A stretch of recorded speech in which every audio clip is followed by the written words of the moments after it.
Nosotros muchas veces siempre, todos los jóvenes normalmente siempre piensan que nosotros hemos nacido en Bolivia, solo en Bolivia y siempre en Bolivia.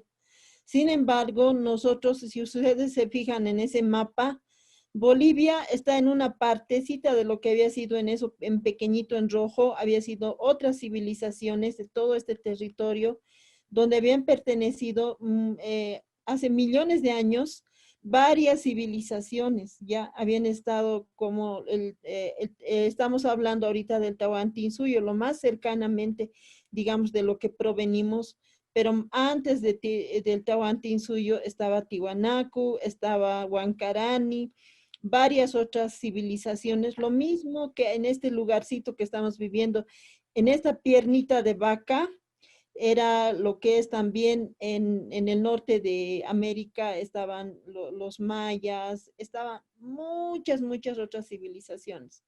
Y lo que quiero decir fundamentalmente es que en esas épocas, estas personas que vivían ahí tenían pues una organización territorial, una organización política, una organización social, ¿no?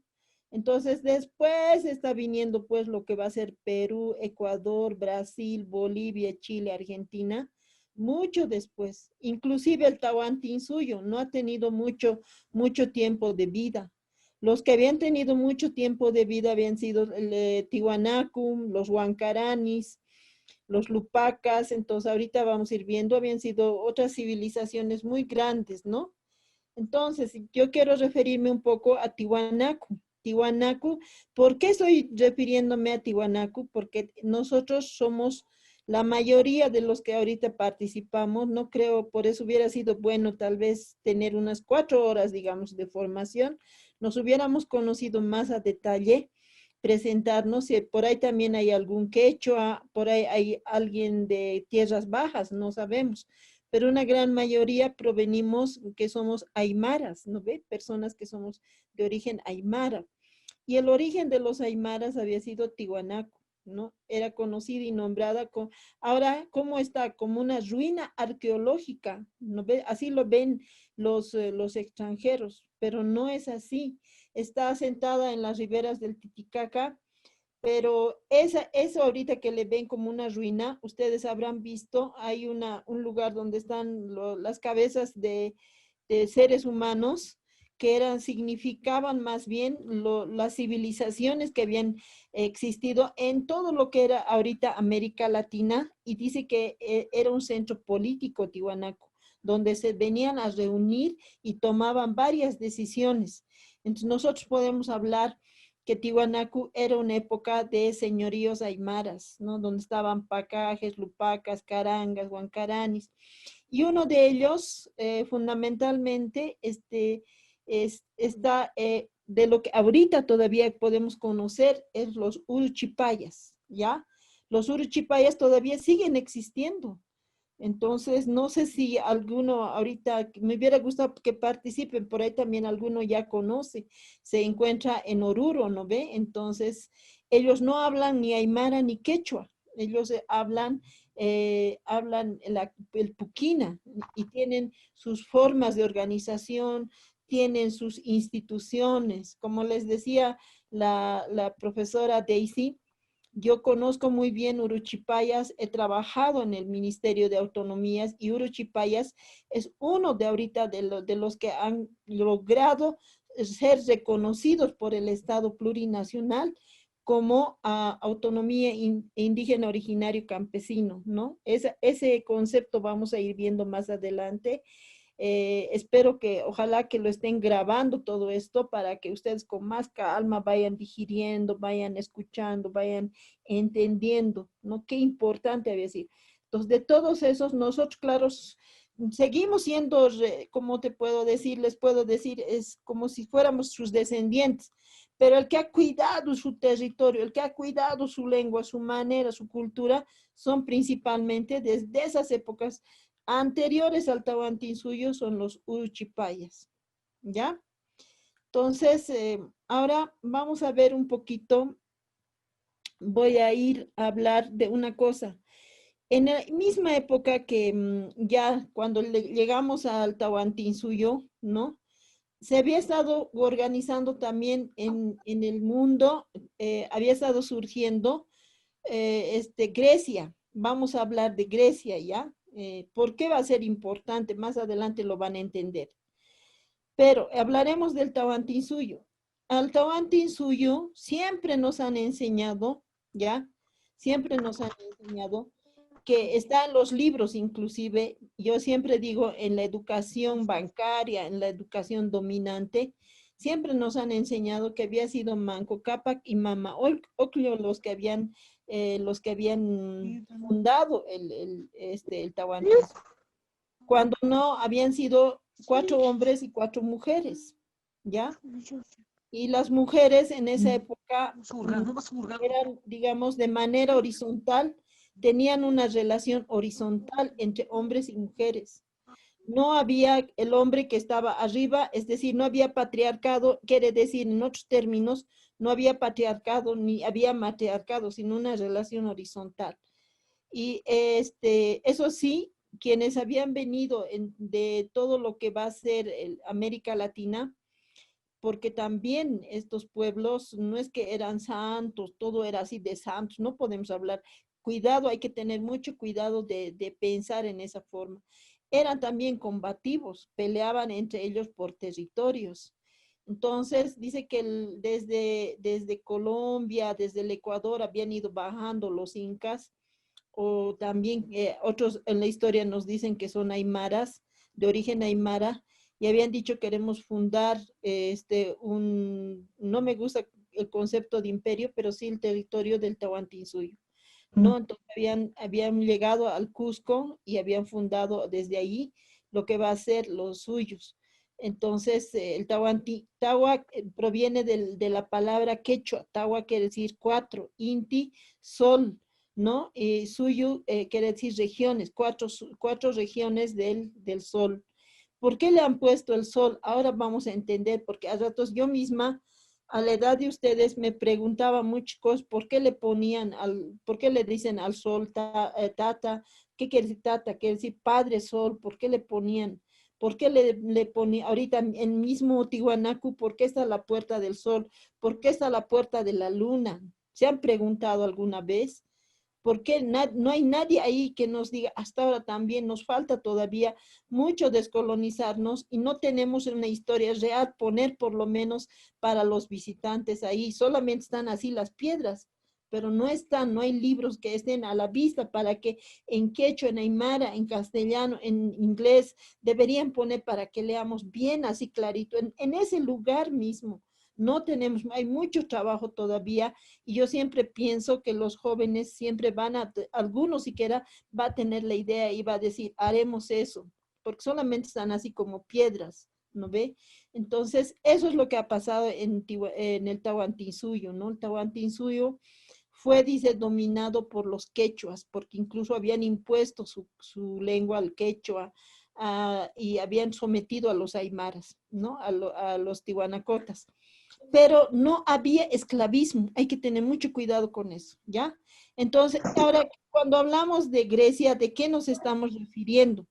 En ese mismo tiempo habían aparecido en Europa, Grecia se encuentra en Europa, habían aparecido unos hombres que se autodenominaban filósofos. Estaba Sócrates, Platón y Aristóteles y habían dicho, Grecia va a ser la cuna de la civilización de toda la humanidad. Solo desde nosotros va a existir el conocimiento y todo lo que nosotros creamos va a ser importante.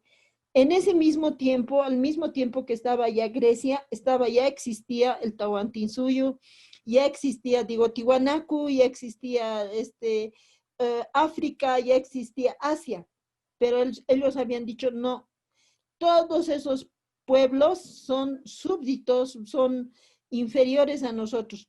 A partir de nosotros se va a crear la palabra hombre, humanidad, ¿no? Eso es bien importante, ¿ya?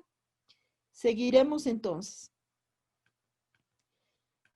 Entonces, la organización territorial, como les estaba diciendo, en el Tahuantinsuyo estaba formado por primero, cuando decimos organización territorial, nos estamos refiriendo a cómo estaban divididos los territorios. Ya eran suyos, marcas y ayllus y panacas.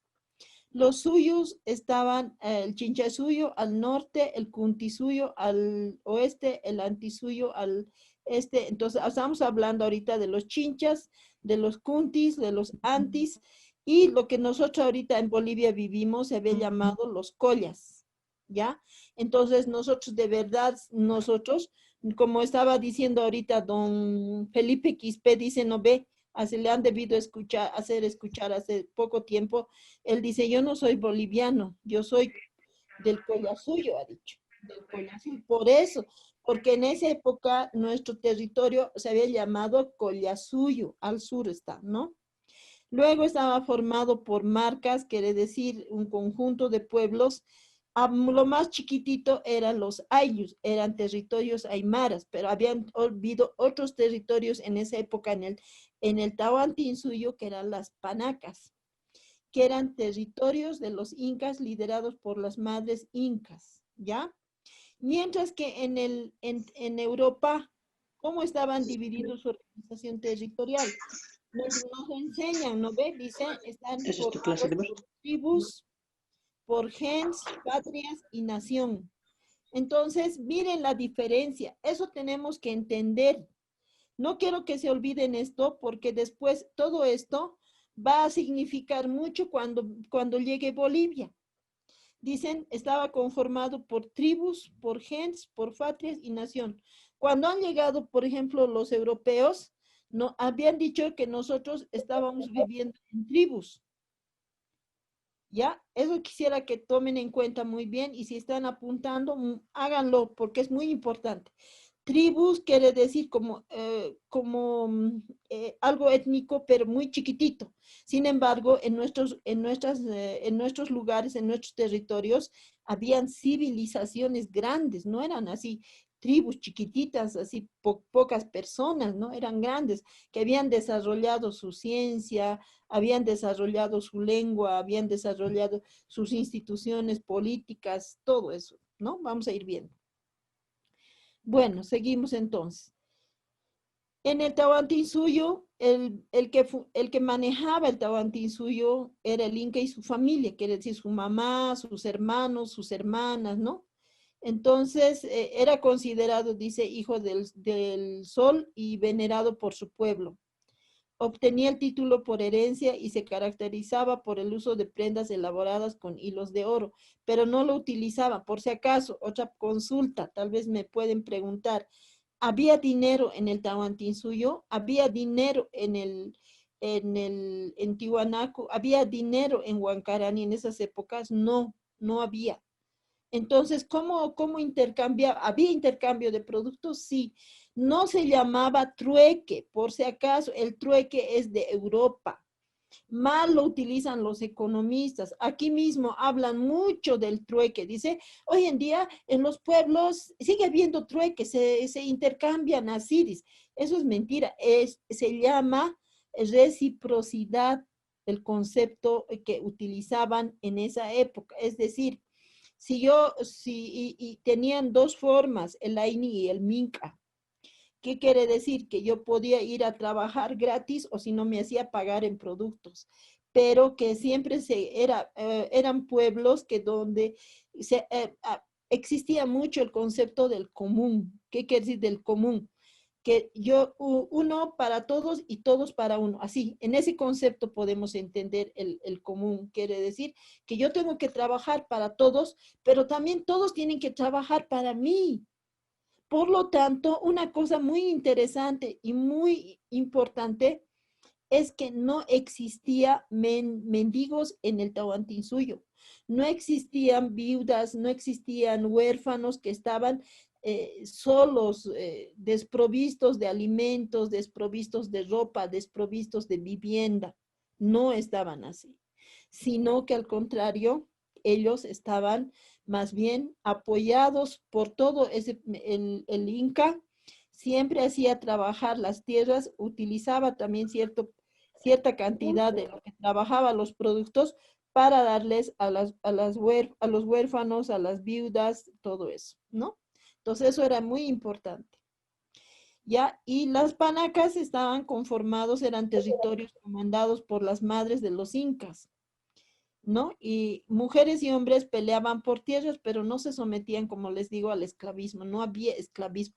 Entonces, mientras que en Grecia, cuando les estoy hablando me deberían preguntar qué época es cuando existían estos filósofos, estos Sócrates, Platón, Aristóteles. Estamos hablando del siglo I al VI, por lo menos.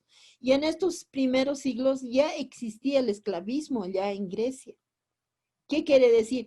Que un hombre sometía a otro hombre, lo convertía en animal, en instrumento de trabajo. Aquí no, en el Tahuantinsuyo se peleaban entre ellos, todos se sometían también, pero no había, siempre se respetaba, el Inca tenía que respetar a la Aymara su lengua, su manera de trabajar, aunque le hacía trabajar, pero le hacía trabajar, a sí mismo también le correspondía por todo lo que había trabajado.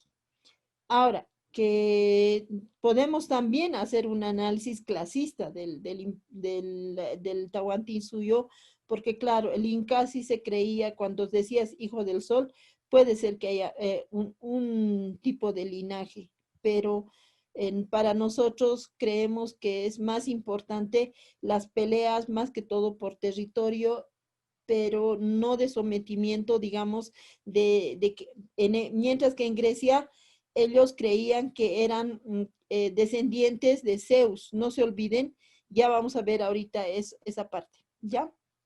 Entonces,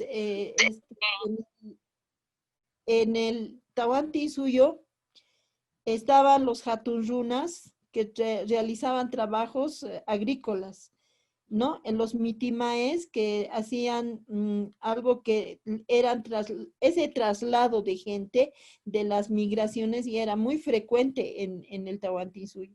Quiere decir que el Inca, como eso sí, habían pugnas entre hermanos, entre familias de los incas. No se olviden que la última vez entre Atahualpa y Huáscar van a pelear, porque ¿quién se va a hacer cargo de, quién va a ser el inca principal?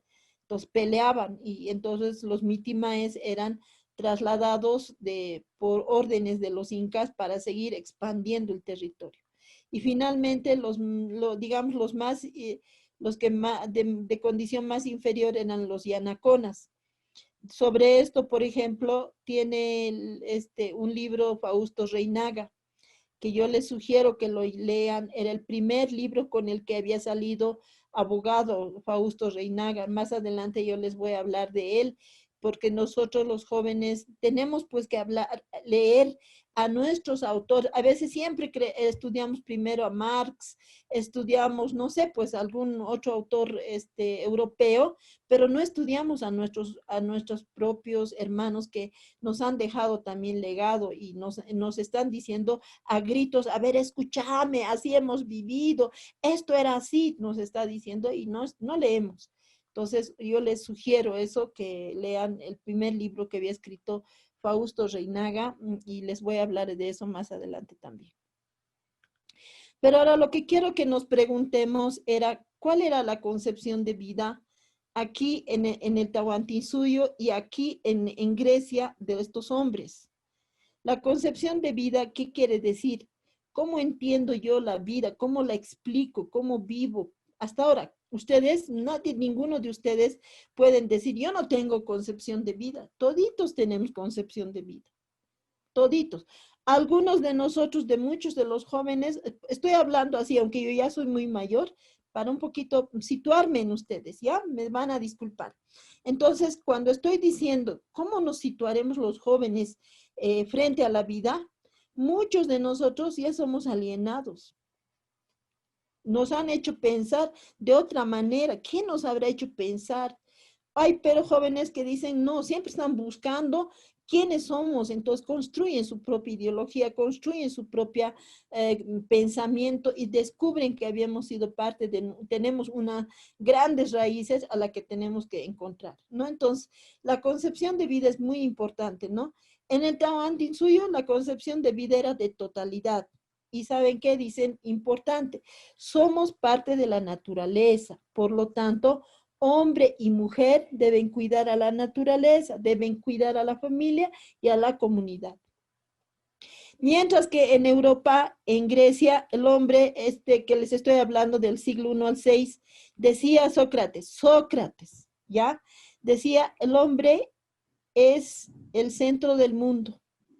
Por lo tanto, el hombre debe dominar a la naturaleza. Por lo tanto, debe dominar a la sociedad. ¿Sí? Entonces, miren, hay un contraste diferente de concepción de vida de Grecia, de Europa. Los europeos están diciendo el hombre es el centro ni siquiera están diciendo el hombre y la mujer. Por lo tanto, ahí ya están naciendo el patriarcado. En el otro lado, estos pueblos no están diciendo así. Somos parte de la naturaleza. Hombre y mujer debemos cuidar a la naturaleza, cuidar a la familia y la comunidad. Hablan de tres cosas. En el otro no, hablan de hombre y sociedad. Es muy diferente, ¿no? Los que tal vez les guste después sociología lo van a entender mejor.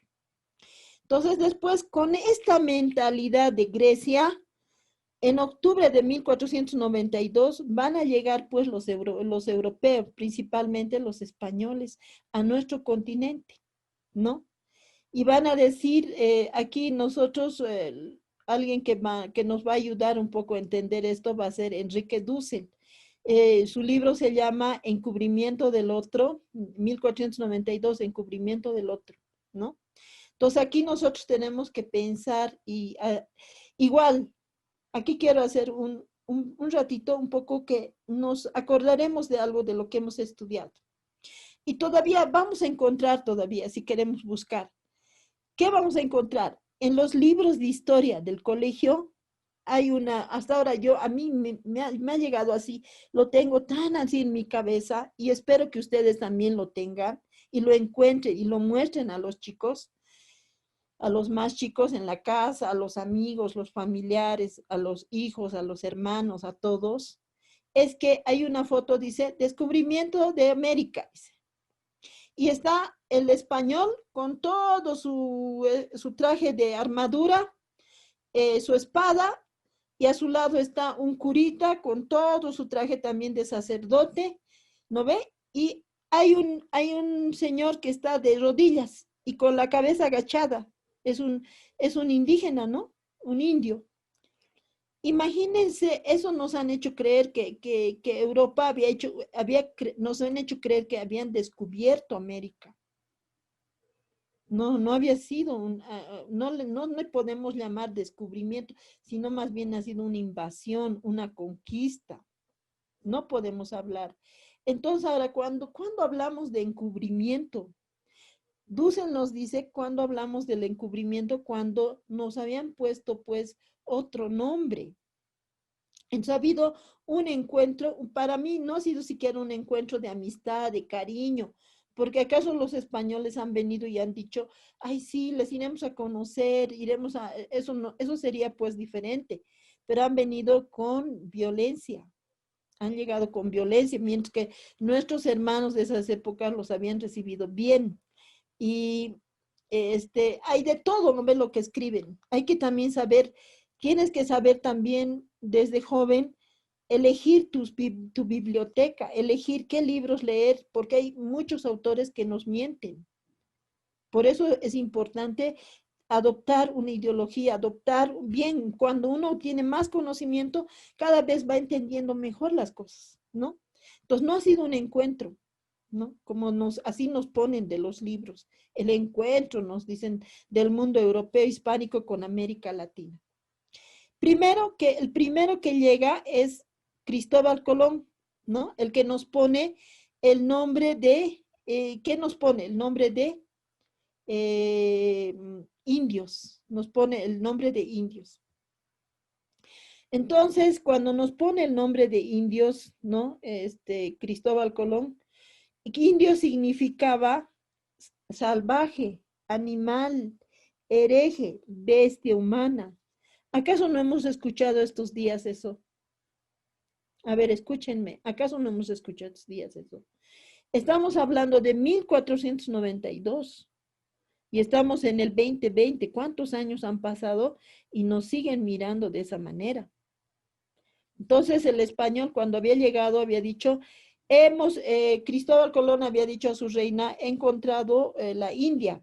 Había hecho el mapa, había construido toda su documentación, había vuelto a España, la había entregado a la reina, he encontrado la India, había habido muchos tesoros, había llevado al de oro, plata, todo eso. Y no se olviden que aquí voy a volver a esto, en esa época toda Europa, Francia, España, todos estos estaban viviendo en la miseria, ¿ya? Estaban viviendo en la miseria. No eran ricos. Entonces, todo lo que se han llevado de aquí, el tesoro de la plata, el oro, eso les ha vuelto, ahora se llaman primera potencia.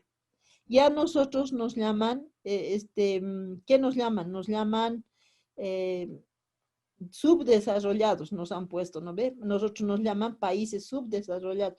Ellos se llaman ahora países desarrollados, porque con toda nuestra plata, y ahí Eduardo Galeano dice, con toda esa plata que se han llevado, haríamos un puente de plata a Europa. Imagínense. Entonces, lo que tiene que quedar bien claro ahorita para nosotros es que toda Europa nos debe. ¿Acaso no hay monarquía? Sigue habiendo pues, en España monarquía. ¿Por qué no nos devuelven todo lo que nos han robado?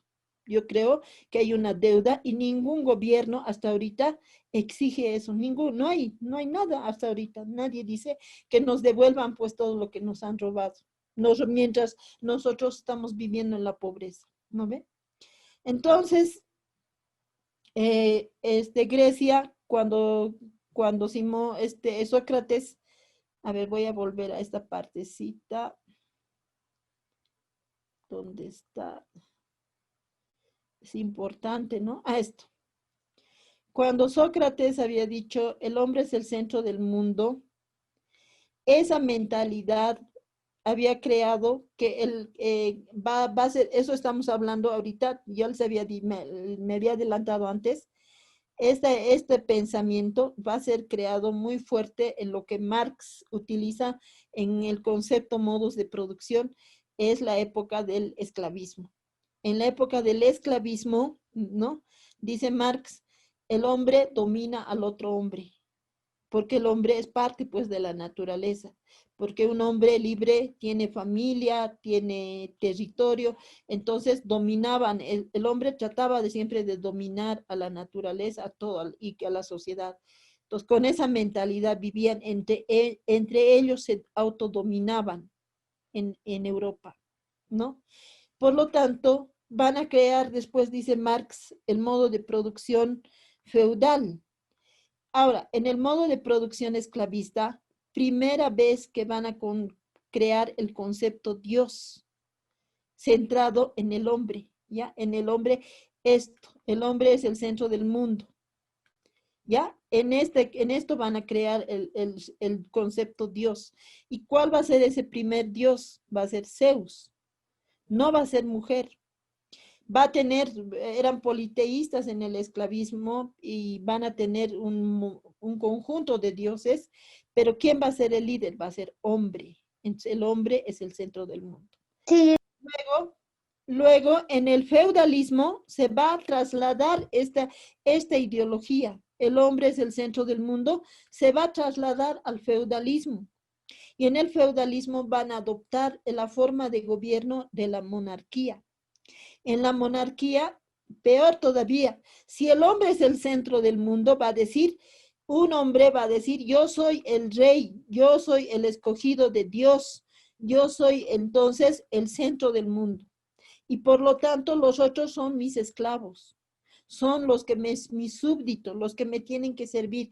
Ese es el hombre que llegó aquí a América Latina. Esa mentalidad es la que ha llegado aquí a América Latina. ¿Sí?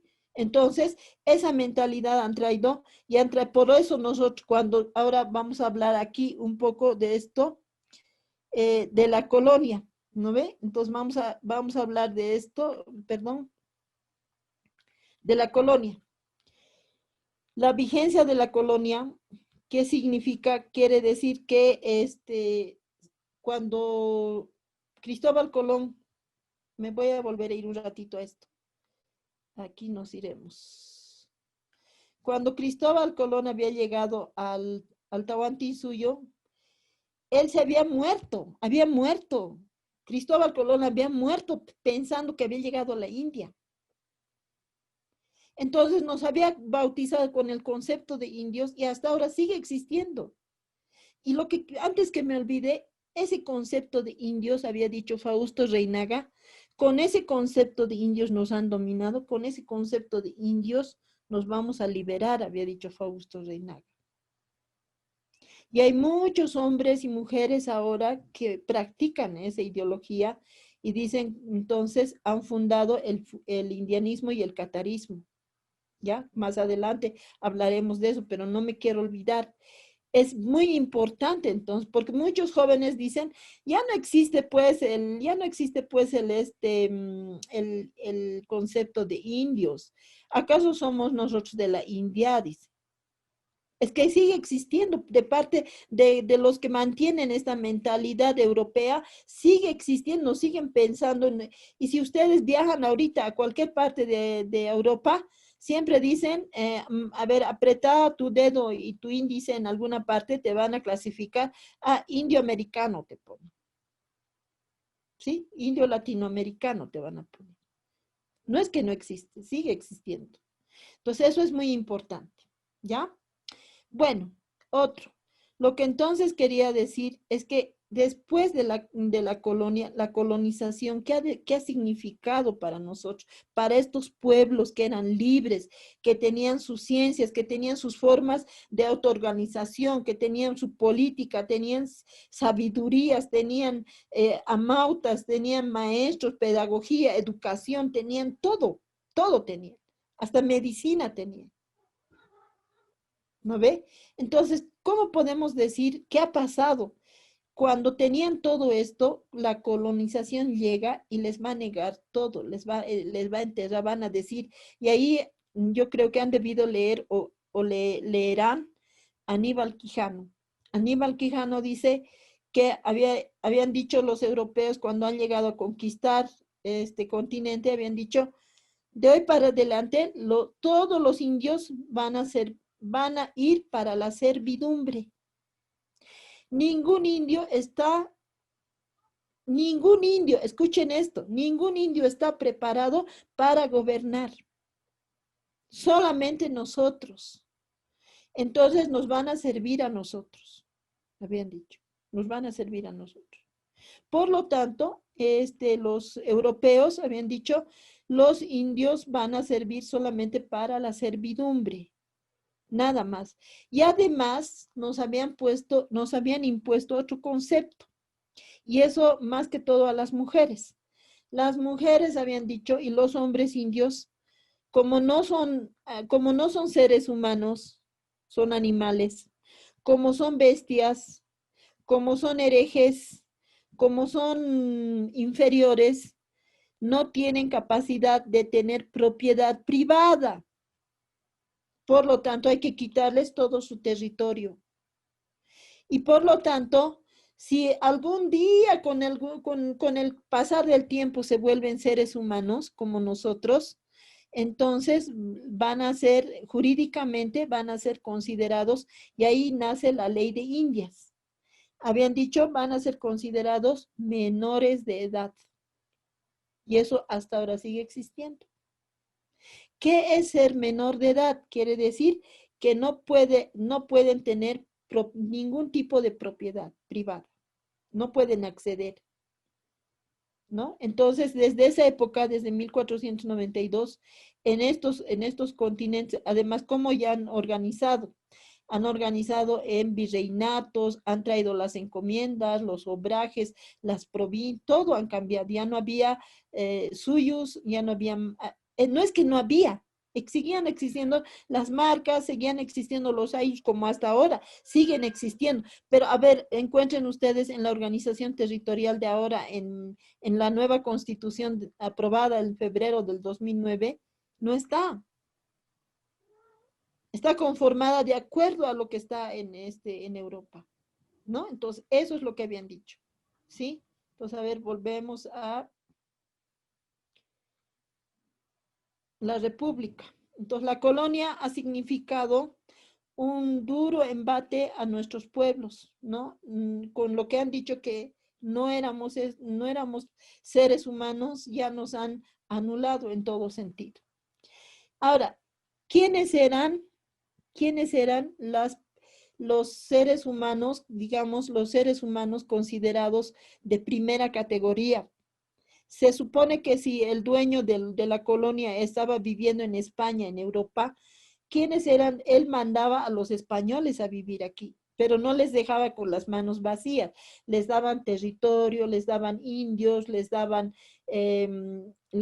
propiedades, les daban recursos económicos, todo les daban, ¿sí?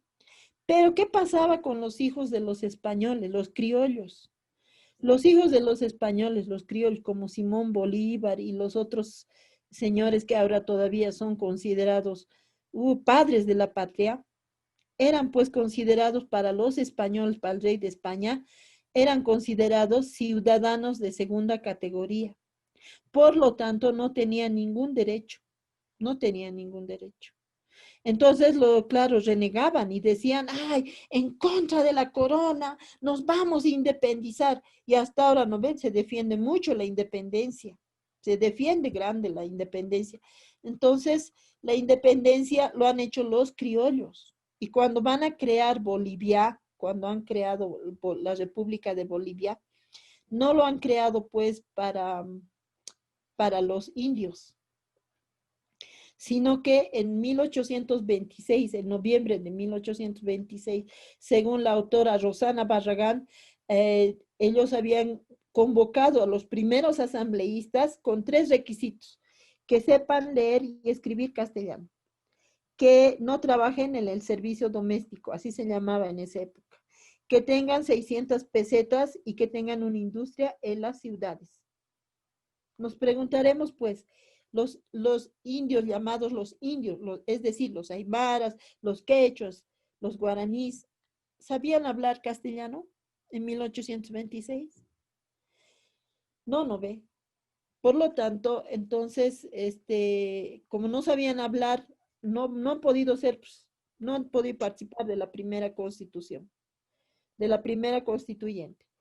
Segundo, ¿dónde trabajaban los indios? Si hemos dicho, si eran ya dirigidos a la servidumbre, estaban en esa época en el trabajo doméstico, como dice Rosana Barragán, es historiadora. Luego, el tercero, ¿tenían dinero, vivían en las ciudades? Para nada. En esas épocas no podían entrar a las ciudades.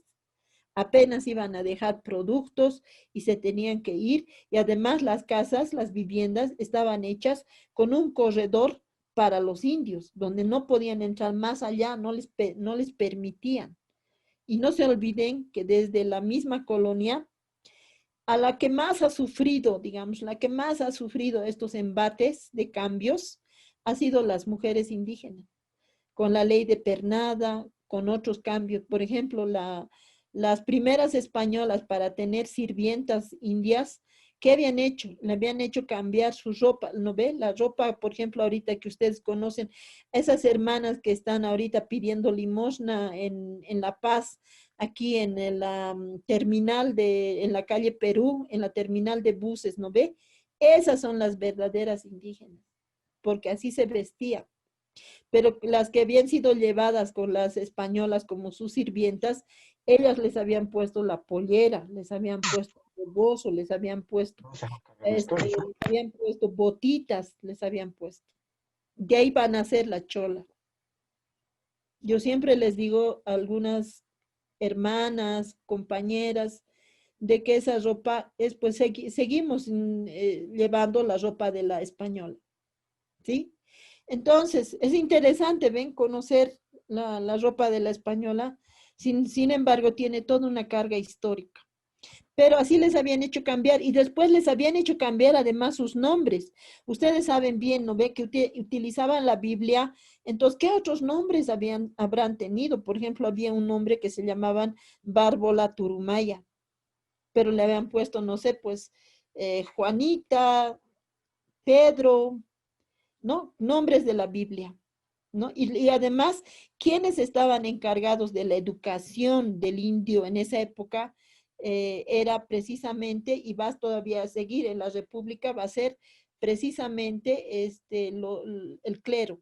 El clero se va a encargar mediante el catecismo de mantener la dominación para los indios, porque les tenían que cambiar, ¿qué cosa? No su corazón, sino su mente, su mente. La dominación entraba por la mente. La educación siempre tiene ese objetivo de hacerte cambiar. Y siempre hay que pensar, ¿qué cosa estoy aprendiendo? ¿Qué cosa estoy estudiando? ¿Para qué estoy aprendiendo? ¿Qué cosa me conviene estudiar eso? ¿Me va a hacer más libre, más humano? ¿O a quién voy a servir cambiando esto, no? Entonces, muchas de esas cosas tenemos que preguntarnos. Entonces, sí, eso es lo que les digo que en esa época les habían hecho a los jóvenes. Ahora, en la época, nos vamos a volver un ratito aquí, en esta época del Tahuantinsuyo, ¿no? No es que los indios han dicho, ay, qué lindo han llegado los españoles, los amaremos, los querremos, qué lindo también la religión católica, los amaremos, los querremos. No, ya ha habido las primeras organizaciones que son llamados movimientos cataristas, ¿no ve? En el lado del Perú, ¿no? Aquí vamos a ir aquí, en el lado del Perú, en este lado del Perú estaban los amarus y en el lado de Bolivia van a empezar los dos cataris, va a haber dos cataris. Por el lado de Potosí, los hermanos Damas o Andrés, y por aquí, por La Paz, van a aparecer Juliana Paza y Bartolina Sisa. Grandes, grandes jóvenes, eran jóvenes. Bartolina Sisa han muerto a sus 27, 29 años. ¿Pero ustedes creen que han empezado ese mismo año? ¿Cuántos años atrás? No sé, pues a sus 20 ha debido empezar tal vez, o más todavía, muy joven, a decir, a ver, a cuestionarse. Primero han debido cuestionarse por qué estamos viviendo así.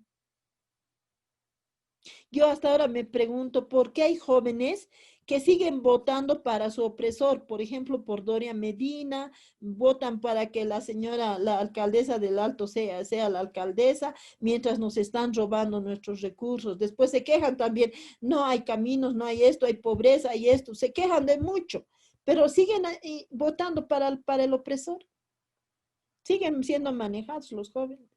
Yo no entiendo eso.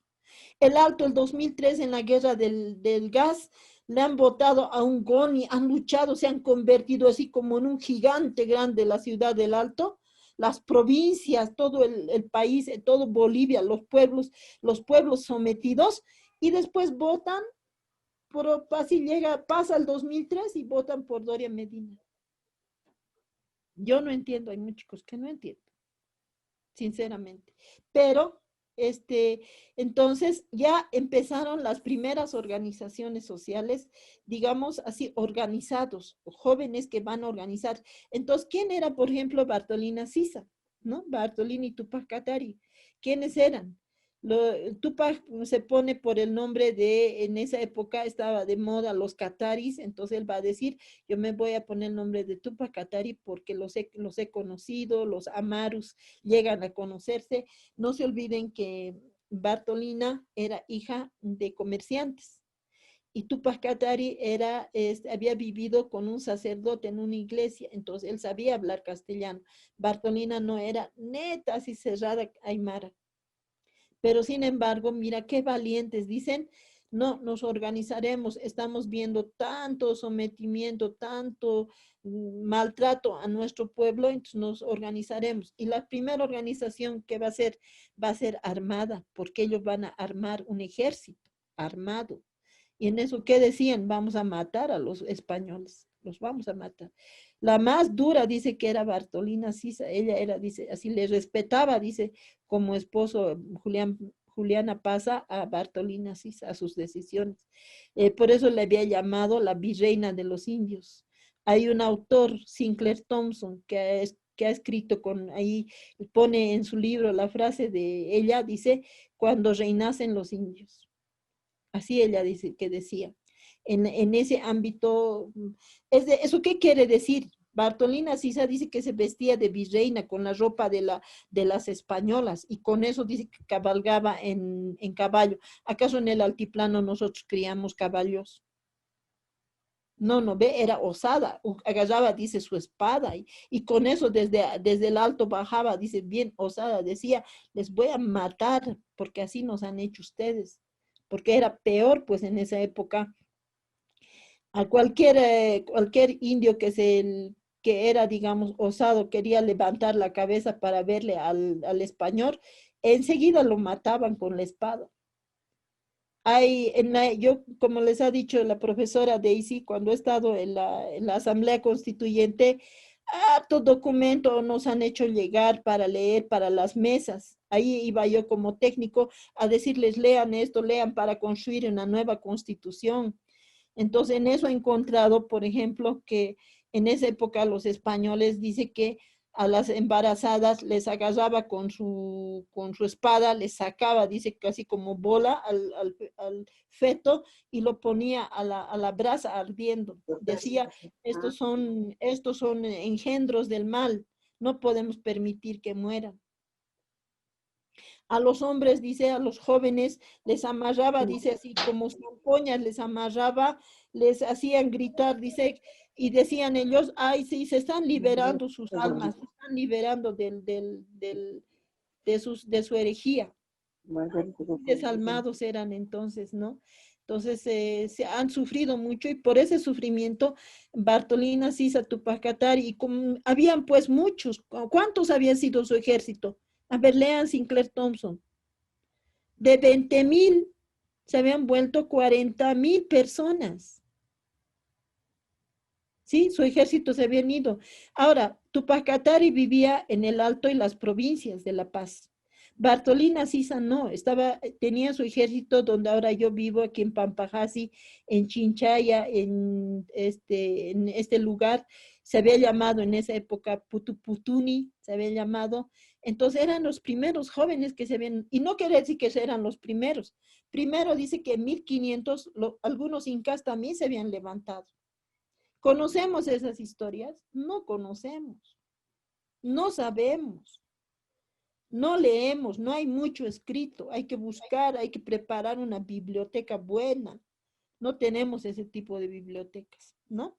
Entonces, eso es lo que había sucedido y es muy importante. Entonces, estoy entrando ya a las organizaciones juveniles porque ustedes me van a decir, no, ahorita hay organizaciones juveniles de fútbol, es verdad, hay culturales, es verdad, pero ¿qué nos interesa saber? Es cómo se han organizado para cambiar el orden social. ¿Qué cosa querían cambiar? Esto que ahorita estamos viendo como República de Bolivia, por eso, por ejemplo, yo siempre le doy la razón. El único que está de acuerdo con todo lo que estamos hablando es don Felipe Quispe. ¿Sí? Que él dice, por eso ha dicho ese día, es que yo no soy boliviano porque yo tengo mi territorio, tengo mi lengua, es el aymara, tengo mi cultura, tengo también, y soy originario como el cóndor. ¿Acaso los croatas que están ahorita, acaso los españoles, sus hijos, sus hijos, sus hijos, sus hijos, y muchos que han venido de Europa, ahorita siguen viniendo de aquí a Bolivia. Ellos acaso dicen yo soy originario, ninguno es originario, lo único que quieren y están queriendo es sacar todos los recursos, ¿no ve? Los recursos se lo están llevando, se lo han llevado desde 1492 y lo poco que queda siguen llevándose porque nosotros le lo permitimos. Por lo menos yo no.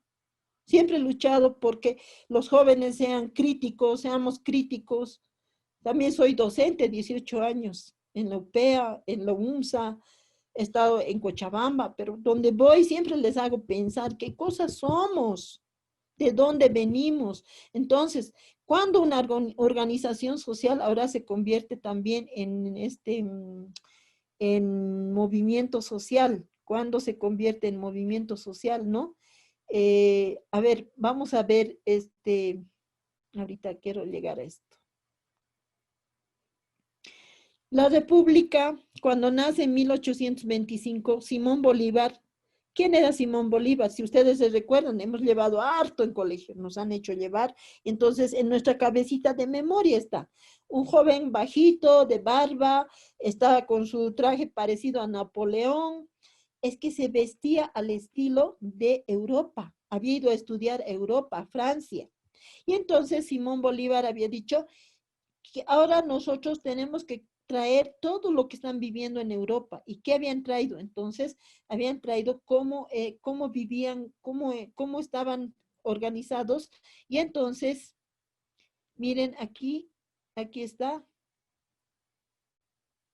Entonces, él ha organizado, esto va a ser el Ecuador, esto se va a hacer el Perú, esto va a ser Bolivia, esto va a ser Brasil, esto va a ser Chile.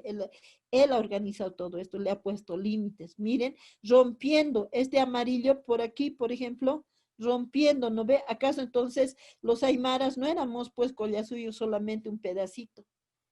¿No ve? Los aymaras hemos debido ser todo esto.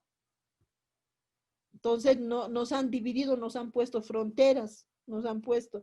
Y entonces él había dicho, voy a copiar. Entonces Simón Bolívar copió todo de Europa para construir. Y cuando ha nacido Bolivia, ¿qué ha nacido? Se llama Estado-Nación. ¿Y qué es un Estado-Nación? Primero, tiene que tener un solo territorio. ¿Cuál es ese territorio? Bolivia. Tiene que tener una sola lengua, el español o el castellano. Tiene que tener una religión. ¿Con cuál ha nacido? La católica. Tiene que tener entonces, todos van a ser considerados ciudadanos bolivianos. Ya no hay aquí aymaras, ya no hay quechos, ya no hay guaraníes. Toditos van a ser así. Entonces, eso que se llama homogeneización. Eso se llama homogeneización. Ahora, ¿cuál había sido el primer proyecto de Simón Bolívar? Había dicho, ya que todos somos bolivianos, todas las tierras van a pasar al Estado boliviano. Ahí comenzó el sufrimiento de nuestros pueblos, los que todavía somos descendientes de aymaras, de quechos, de guaraníes. Y entonces habían dicho, si todas las tierras tienen que pasar al Estado boliviano, por lo tanto nosotros vamos a vender las tierras. El que quiere comprarse va a tener que con plata comprarse. Este proyecto de Simón Bolívar fracasa, porque los terratenientes de esa época le dicen, ¿qué te pasa pues Simón Bolívar? En esta época, en el Tahuantinsuyo, les comento que para mantener aquí a Europa, mantenerles, no solamente ha sido el saqueo del oro y la plata, para que les sigamos manteniendo nosotros, nuestros pueblos, algunos pueblos habían dicho, nosotros queremos seguir manteniendo nuestros territorios, y ellos en esa ley de Indias habían fabricado el concepto del tributo indígena. ¿Qué era el tributo indígena? El tributo indígena tenía que mandar aquí corregidores para que ellos puedan censar. Cada año dice que censaban cuántos hombres, cuántos niños, cuántas mujeres, cuántas llamas, cuántos cueros, cuánta papa, cuánto chuño, cuánto hay, todo así. Entonces de eso nos van a pagar tanto, tanto. Entonces además con la colonización ha llegado el dinero. No se olviden que antes no había dinero, había reciprocidad. Entonces ahí va a llegar el dinero y les van a decir, nos tienen que pagar. Entonces cuando llega la República, ¿no? Cuando llega la República, lamentablemente, ¿qué pasó? Simón Bolívar va a decir, yo quiero que todos los indios nos devuelvan las tierras, va a ser ahora del Estado. Y les he dicho, fracasa, porque los terratenientes le dicen, ¿qué te pasa? Los indios pagaban impuestos, nuestros padres nunca han pagado. Por lo tanto, fracasa ahí. Va a ser después, en 1870, cuando con otro gobierno se van a crear la ley de exvinculación de tierras. Con esa ley les van a quitar las tierras a los indios. Y hasta ahorita, ¿no ve? Ahora todavía es peor. ¿Por qué? Porque en lo que es ahorita, ¿dónde está? Ahorita en Bolivia está dividida en dos. El occidente, aquí nomás se ha dado la reforma agraria, aquí no se ha dado la reforma agraria. En este lugar es donde en 1970 se ha creado el latifundio, ¿no? Entonces, ahora, voy a entrar un poco a lo que es ahorita, lo que estamos viviendo en Bolivia, las organizaciones sociales y cómo se convierten en movimientos sociales. Las organizaciones sociales, ¿no? Aquí, primero, en 1825, en 1826, ningún aymara, ningún quechua, ningún guaraní ha participado para que se crea Bolivia. Solamente ha sido creación de los criollos, porque además decían los únicos que pueden participar para ser representados en partidos políticos son aquellos que tienen, como ya les he dicho, que sepan leer y escribir castellano, que sepan no trabajar en el servicio doméstico y que tengan, digamos, propiedades, que tengan industrias en las ciudades. Entonces, aquí los indios no han participado. Ahora, después de 1826 hasta el 2009, ¿cuántas reformas ha tenido la Constitución Política del Estado? Ha tenido 37 reformas. Pero ¿cómo ha sido? ¿Cómo me preguntarán ustedes? Y entonces nosotros, ¿qué derechos teníamos? ¿Qué obligaciones teníamos? Sí, han sido en el Estado-Nación, han sido incluidos como etnias. Por eso es que decía en las anteriores constituciones, Bolivia es un país multiétnico, no decía plurinacional.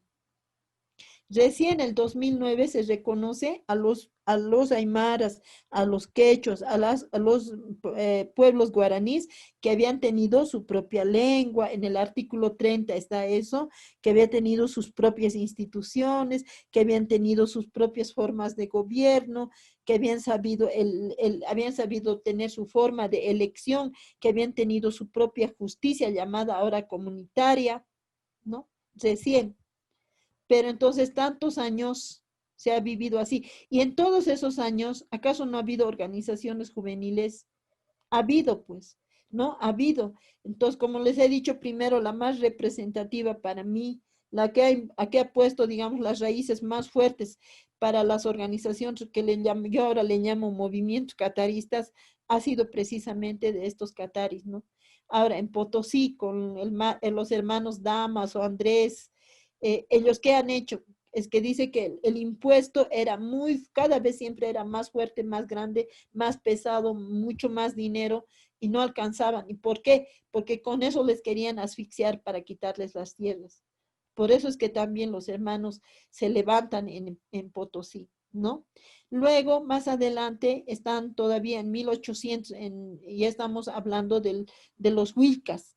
Los Huilcas no es uno solo, no es solo el Huilca Zárate, sino hay muchos Huilcas que van a aparecer, que dice que en esas épocas ya hablaban el castellano, pero siempre de ocultas, porque cuando les descubrían algún indio que sabía hablar castellano, le cortaban la lengua, ¿sí? Luego aparece, vamos a empezar en 1946. Había habido un conjunto de jóvenes que dicen, queremos pues nosotros también participar del Estado boliviano, ¿por qué no vamos a participar? Entonces, encuentran a un primer presidente que les va a ayudar, va a ser Bandera de ojos azules, Gualberto Villarroel, ¿ya? Gualberto Villarroel les va a decir, yo les voy a ayudar y van a hacer el primer Congreso Indigenal en 1946, ¿no? Pero también en esa misma época, el Fondo Monetario Internacional, el Banco Mundial, ya estaban metiendo sus narices. Estaban trayendo ya el primer plan Bohan, que ustedes ni se dan, a veces ni siquiera nos enteramos, porque eso no está escrito en los libros, no está escrito. Ese es el Fondo Monetario, le habían mandado al Bohan para traer la reforma agraria, la reforma educativa y el voto universal. Nosotros tal vez siempre nos han enseñado y hasta ahora a mí, hasta en la universidad me han enseñado, ya la revolución del 52, que ha sido lo mejor, que el indio por fin se ha liberado, ha ido a votar. Por ahí no quería votar. Hasta ahora yo veo que muchos jóvenes no les interesa la democracia representativa, que es precisamente el voto. Ahora podemos hacer muchos análisis de eso. ¿Por qué ahorita están peleando unos por las elecciones y otros no estamos peleando por las elecciones? Porque la liberación es mucho más grande de lo que estamos pensando como pueblos originarios.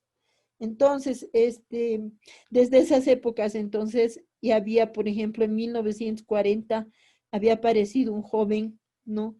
Que había nacido en Macha. Él había nacido en Macha a sus 16 años, primera vez que había entrado en Oruro a la escuela, a sus 16 años al primer curso. Entonces, imagínense, 16, 17, 18, 19, 20, 21, 22, 23, 24, 25, casi a sus 30 años está saliendo bachiller. A sus 30 y tantos recién está entrando a la UMSA a estudiar Derecho. ¿Quién era?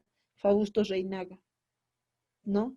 Y él va a decir, pues va a decir, entonces, en esa misma época, en el año 1900, no se olviden que entre 1960 a 1980, 20 años hemos sido gobernados por gobiernos militares y la dictadura militar, ayudados, apoyados por el Fondo Monetario Internacional y el Banco Mundial.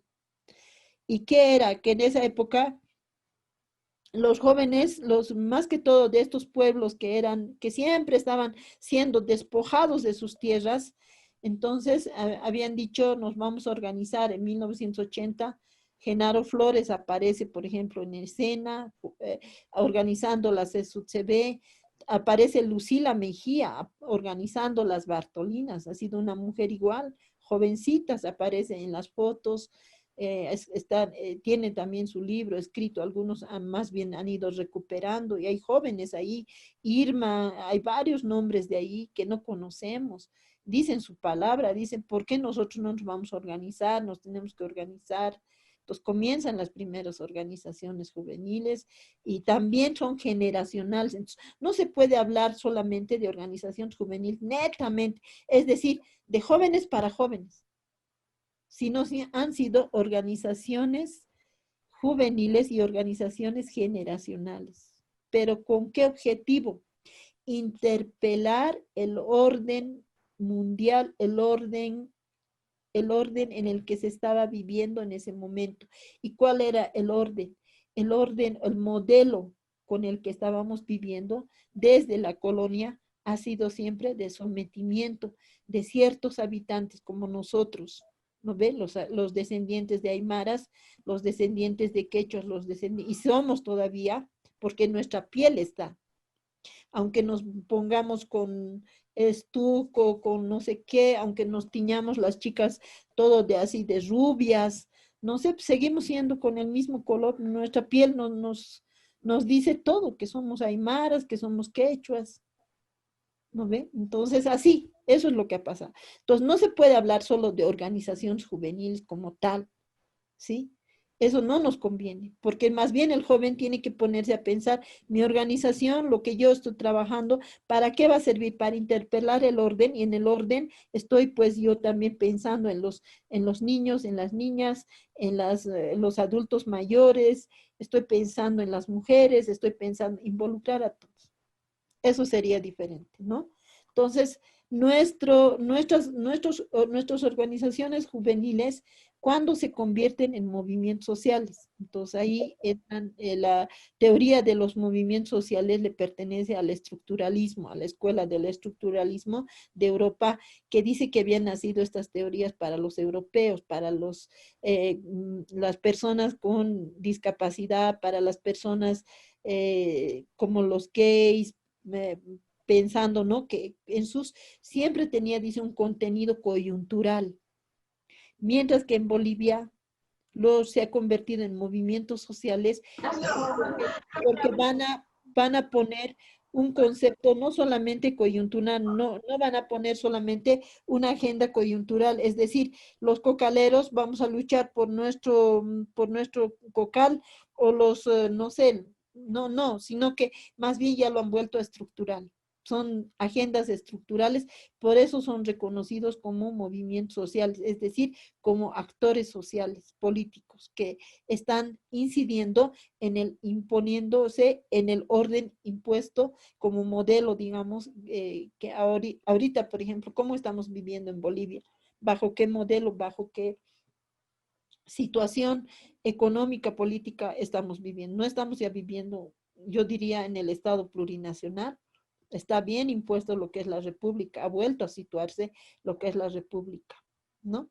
El Estado-nación, ¿no? Eso es lo que entonces en nosotros el tema de la organización de jóvenes estuviera, ¿no? Y los movimientos, ¿no? La concepción de lo que estábamos pensando.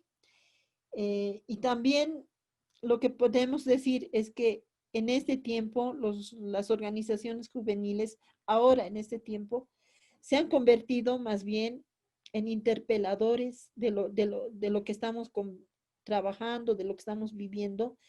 Y más bien yo creo que estos últimos años, para mí es una gran alegría, los jóvenes han cambiado mucho.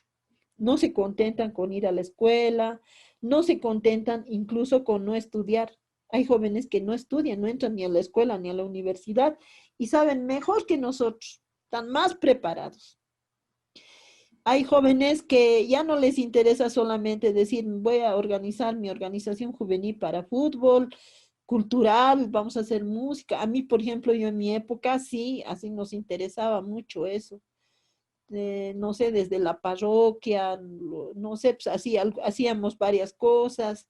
No, los jóvenes hoy en día son más agresivos, quieren saber más cosas, quieren organizarse mejor, pero quieren siempre participar con sus familias y su pueblo, su comunidad.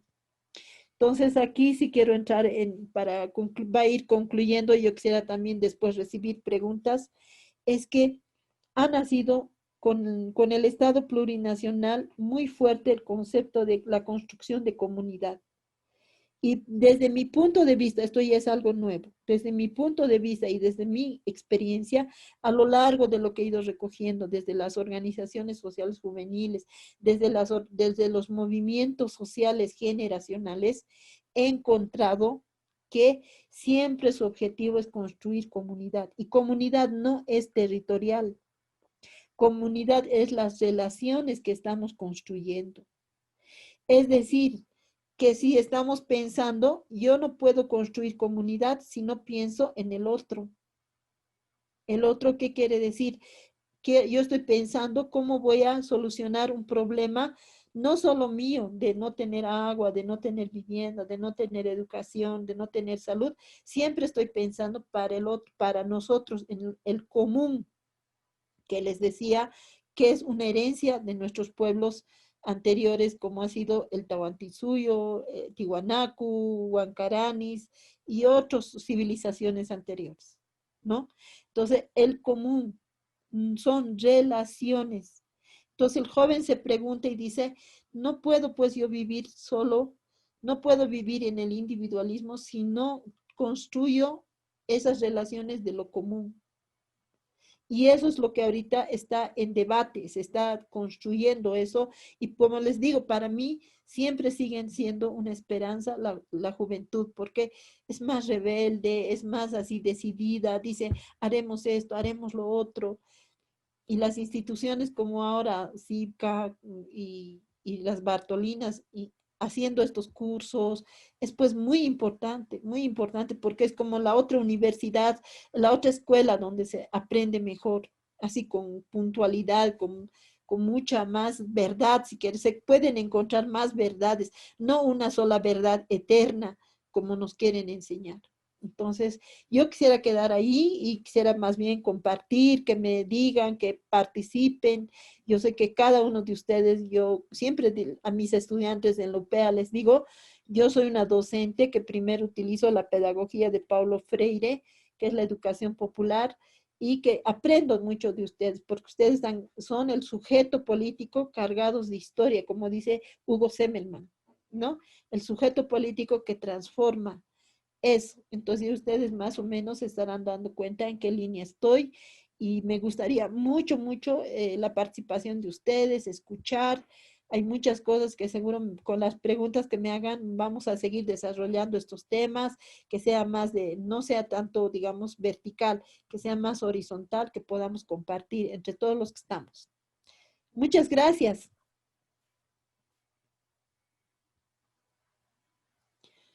Hola, ¿dónde están? Muchísimas Aquí estamos, gracias. aquí estamos. Gracias, Lice. Voy a salir de su pantalla. Deme un segundo para que podamos vernos todos. ¿Sí? Y muchas gracias por su exposición, profesora Lucila Choque. Y vamos a pasar ahora a las preguntas. Seguramente muchos de los compañeros tienen dudas, entonces, con mucho respeto, las preguntas, y pueden levantar la mano, ¿no? Y, o escribirlas por el chat, ¿no? Tenemos la primera pregunta de Jonathan Aguilar. Jonathan, ¿puedes habilitar tu micrófono para hacer la pregunta? Gracias.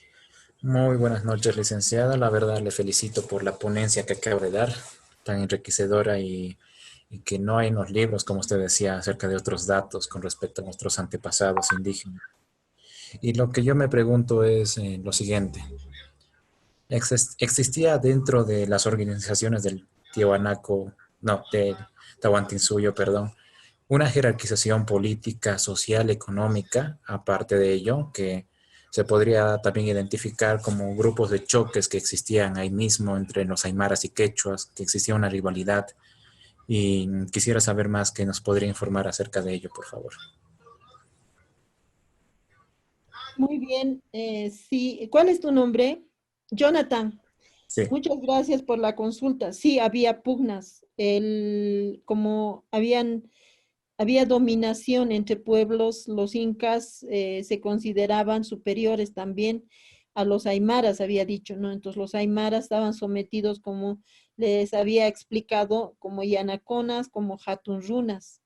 No se olviden que la mita que después hemos conocido en el Potosí, en la colonia, ha sido una forma, digamos, de explotación de la fuerza de trabajo de los Hatunrunas y de los Yanaconas, expresamente por el Estado Inca. Es decir, que las familias, dice, de los aymaras tenían que ir a trabajar las tierras del sol. ¿Qué quiere decir? Que tenían que ir a trabajar gratuitamente para el Estado, solamente que no lo hacían tampoco tan gratuitamente, recibían a cambio ropa, recibían productos, pero sin embargo lo que trabajaban no era solo para ellos, es decir, para los que habían ido, las familias que trabajaban, sino para el ejército que tenía los incas, y para mantener a todo lo que les he dicho que eran las viudas, los huérfanos o personas con discapacidad. A diferencia de que en Grecia, no se olviden, por ejemplo, no sé si han visto el video Los 300. ¿Qué pasa en el video Los 300? Los pueblos, dice, en Grecia eran guerreros. Cuando nacía, dice, un hijo o una hija con discapacidad, los eliminaban, los mataban, los ancianos los mataban.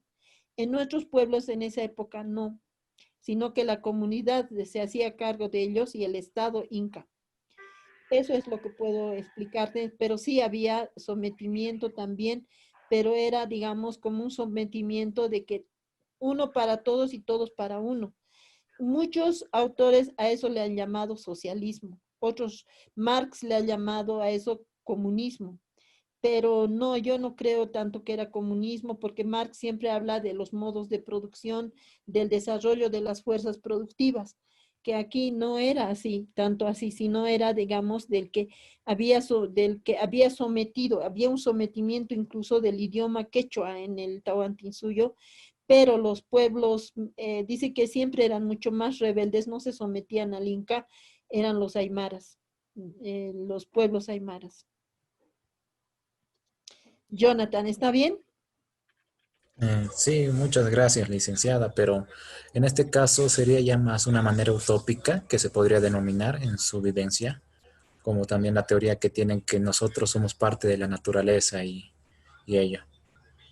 Eso sí, eso viene desde los tiwanacotas, desde los huancaranis, era que en esa concepción mental, en esa concepción que se tiene, porque hasta ahora no, nosotros tenemos costumbres como en noviembre, Todos Santos, aunque sea ahora ya mezclado con el sincretismo, ¿no es cierto? Tenemos también este mes de agosto, que es dedicado a la Pachamama, pero ni siquiera a la Pachamama, porque en la cosmovisión andina no tenemos, como en el cristianismo, dos cosas, es el bien y el mal. No existen así, son tres elementos, el alajpacha, el acapacha y el mancapacha. En ninguno, en los tres hay el bien y el mal. En los tres no es solamente dos cosas así como el diablo y Dios, digamos, en el cristianismo, sino en la cosmovisión andina, en esa trialidad existen, en cualquiera de las tres dialidades existe el bien y el mal, pero se pueden compenetrar, se pueden apoyar, se pueden convertir en algo bueno dependiendo del ser humano. Pero ¿qué es lo que importa en ese pensamiento más que todo en la ideología? Dice que cuando los hombres y mujeres que habían construido estas civilizaciones del Tahuantinsuyo, cuando estoy diciendo, y eso mucho tiene que ver con la política, tiene que ver cuando dicen que la naturaleza no es para dominarla, a diferencia de que en Grecia Sócrates lo dijo, hay que leer a Sócrates, hay que leer a Platón. Sabían que Sócrates no sabía leer y escribir, ¿verdad? Quien se lo escribió fue Platón, su discípulo. Entonces, dice él que la naturaleza hay que dominarla. ¿Y quién está encima de la naturaleza? Es el hombre, no dice la mujer. Por eso es que nació con ellos el patriarcado. Mientras que en nuestros pueblos dice, el hombre y la mujer somos parte de la naturaleza.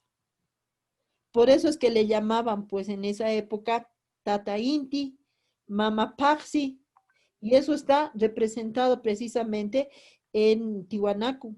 Nosotros ahorita podemos ir, hay una evidencia si queremos ser científicos. Muchas gracias, profesora Lucía.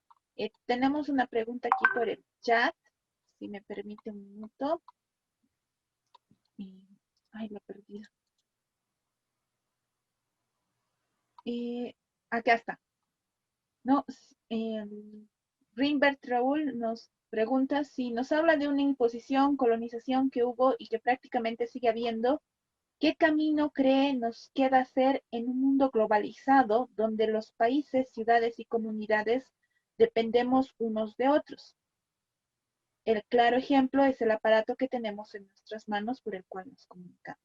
Estas dinámicas de la globalización, ¿cómo estarían afectando estos temas de colonización? Muy buena pregunta. Por ejemplo, esa pregunta siempre la discutimos en la UPEA con los estudiantes y en cualquier lugar. Siempre se ha pensado que la tecnología es directamente producción de Europa. ¿Acaso nosotros no nos ponemos a pensar si éramos nosotros los ricos? No habría sido diferente que nosotros hubiéramos descubierto como ahorita lo están haciendo. Yo conozco y ustedes también deben conocer muchos jóvenes, por ejemplo, en ingeniería mecánica, robótica, en la UPEA, siempre son los ganadores a nivel nacional e internacional. Ahí nomás ya les digo todo. Lo que quiere decir que la tecnología no es pues propiedad de Europa. No es que ellos han nacido para ser más inteligentes y han creado el Internet, no es que ellos han creado todo lo que ahora vivimos de la tecnología, de la globalización. Nosotros igual podemos tenerlo. Ahorita yo sé que muchos jóvenes, por falta de dinero, no pueden hacer muchos inventos. No es porque aquí no hay inventores, no hay intelectuales, no, es por falta de dinero. porque estamos sometidos, ya les había dicho, nosotros nos han dividido, el mundo nos han dividido, América Latina, África y Asia, como los continentes dependientes. Solo Europa, por eso dice Dussel, Europa se yergue como el eurocentrismo.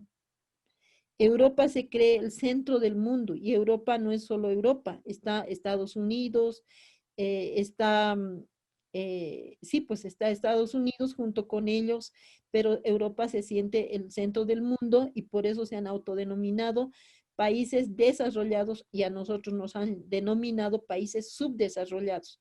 Pero mientras que en la realidad, así en la realidad, han creado instituciones como el Banco Mundial, el Fondo Monetario Internacional, que ahorita, por ejemplo, ahorita, sí les voy a decir que eso se está discutiendo, nos imponen, nos dicen, pobrecitos los bolivianos, están ahorita sin salud, sin reactivos, sin esto, sin el otro, entonces les prestaremos dinero y a cambio que, lo han dicho bien clarito, a cambio de que cuando ya no le podamos pagar, porque todos esos créditos, quien lo va a pagar va a ser todos nosotros, hasta los niños van a nacer endeudados.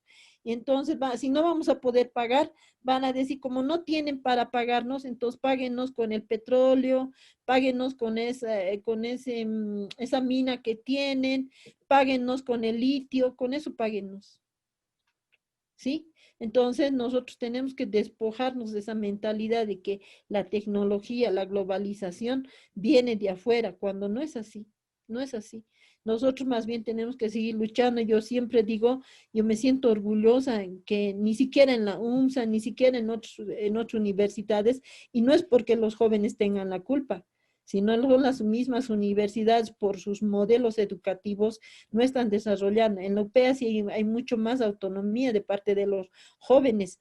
Hay, por ejemplo, en robótica hay 2 jóvenes, por ejemplo, por Achocalla que viven, que ya están ayudando a familias a fabricar para los niños con discapacidad, manitos, brazos, piecitos.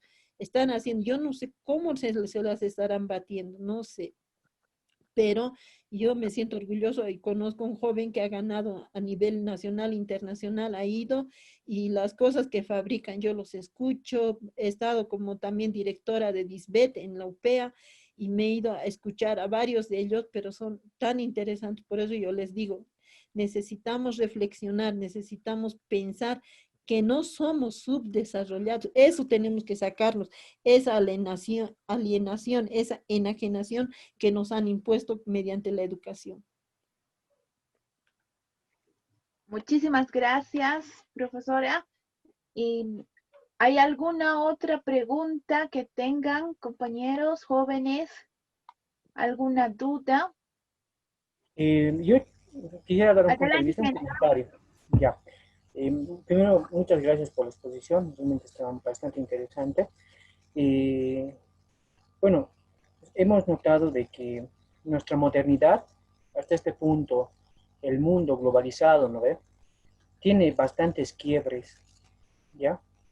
Hay una desigualdad social muy grande, porque es increíble que 8 personas sean dueñas de la mitad de la economía del mundo. Es increíble que en todo el mundo, ¿no? Menores de 12 años, niños, sean los que ensamblen las computadoras, los celulares que ahora tenemos, y que se les pague muy poco y que se los explote, ¿no? Entonces, hay una división social tremenda, por un lado. También está el tema de dominio sobre la naturaleza, porque démonos cuenta, los recursos son limitados. Ya hay grandes problemas que las mismas organizaciones internacionales han reconocido. Antes el cambio climático era un cuento, ahora sí se reconoce, pero todavía estamos a tiempo, pero como Estados Unidos y algunos países, y ahora China sobre todo, todavía no hacen acciones para eso. ¿Qué está ocasionando? Extensión de la brecha agrícola, deforestación, contaminación de ríos, nos va a faltar recursos, porque ese pensamiento justamente que nos hablaba la profe, influye lamentablemente en esta modernidad que tenemos ahora. Y puedo pasarme mucho tiempo desglosando toda realmente la problemática que tenemos, ¿ya? Pero el punto es de que a veces este tipo de pensamiento ancestral que tenemos, si lo ponemos, si lo pensamos bien, en realidad sí es nuestra solución también. Porque mientras unos piensan que pueden hacer lo que sea con la naturaleza porque tienen dominio sobre ella, es decir, un árbol por sí mismo no tiene valor para ellos. Tiene valor cuando lo cortan, cuando lo vuelven madera, a un ropero, una puerta, porque todo está medido con lo económico. Y todo es hoy en día eso, ¿no? Lo económico, la posición, lo económico te da posición, te da muchas cosas. En cambio, para la percepción que teníamos, ¿no? En esos tiempos, no, un árbol tiene su función, todo tiene su función, todo está ligado, está conectado, todo coexiste por algo. Si seguimos así con esa percepción de esta modernidad, nos va a ir muy mal, sobre todo a nosotros. Tenemos que cambiar, o sea, dar valor, no tener un dominio de la naturaleza, sino coexistir con la naturaleza. ¿Qué es lo que hacían? O sea, ellos tienen una sabiduría, porque de repente se dieron cuenta para actuar así. Todo tiene una razón y si nosotros queremos evitar carencias, tenemos que volver a esos pensamientos de no tener un dominio sobre la naturaleza, sino coexistir con la naturaleza, ¿no? De no sobreproteger al individuo. El individualismo también es una percepción que nos ha matado y que lo va a seguir haciendo, porque es una competencia del mejor sujeto, y es competencia. Y ahora nosotros incluso no somos muchas personas, pero estamos constantemente compitiendo y compitiendo, perdiendo el tiempo y la vida misma, no disfrutando de lo que deberíamos disfrutar, porque es cuestión de pensamiento. Entonces, tenemos que ser más humanos, ¿no? Como era en ese tiempo. Bueno, ese es el comentario, o sea, me puedo extender mucho más, realmente agradecer la exposición y no, o sea, ojalá hayan también más espacios para un debate de repente, pero eso, muchas gracias, no me quiero extender más.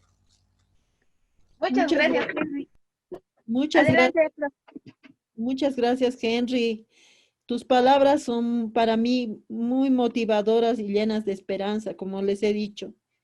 Eh, es verdad, ahorita tenemos grandes problemas, el tema de la globalización que ha hecho pensar y hace que los niños, más que todo a mí me preocupa, los niños, los adolescentes, ya están creciendo en la cuna con regalo del celular o con el televisor. No salimos nosotros mismos como jóvenes y muchos de nosotros somos de origen aymara. ¿Eso qué quiere decir? Nuestros padres, nuestros abuelos han sido migrantes del campo a la ciudad. Y enfrentamos muchos problemas las nuevas generaciones. Por eso yo les preguntaba y les decía, las nuevas organizaciones juveniles deberían tal vez cuestionarse para qué se están organizando, para construir una comunidad o más bien ir contra ella. Porque el construir comunidad debería ser de seguir manteniendo, por ejemplo, muchos de nosotros no sabemos cómo se produce la papa. Y a ver, pónganse a pensar cuántos años les habrá llegado a costar a nuestros pueblos saber cómo se prepara la papa, producir la papa y luego la deshidratación de la papa. ¿Acaso a los españoles nos han venido a enseñar eso? Los europeos nos han enseñado la deshidratación del chuño, la deshidratación de la tunta, la deshidratación de la oca. Y ese chuño, esa tunta, esa oca deshidratada El charque, ¿cuánto tiempo puede durar? Puede durar años, el mismo maíz. Y lo hacían en esas épocas, antes incluso del Tahuantinsuyo, antes ya lo hacían. Entonces, por eso les digo, había ciencia desarrollada, había mucho.